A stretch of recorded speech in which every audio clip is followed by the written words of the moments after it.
শ্রীমদ্ ভগবদ্গীতায় বলা হয়েছে যে আমাদের প্রত্যেকের জীবনে তিনটি মন্ত্র মনে রাখা জরুরি।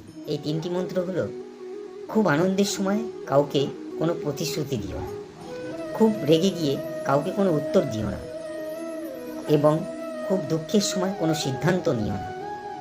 শ্রীকৃষ্ণ বলেছেন, যে ব্যক্তি পরিষ্কার ও সোজাভাবে কথা বলেন তার কথা অনেক সময় শুনতে খারাপ লাগে, কিন্তু তিনি কখনো কারোর সঙ্গে প্রতারণা করেন না।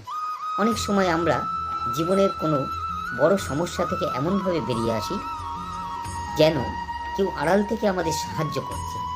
এই অদৃশ্য শক্তিও হলো ভগবান।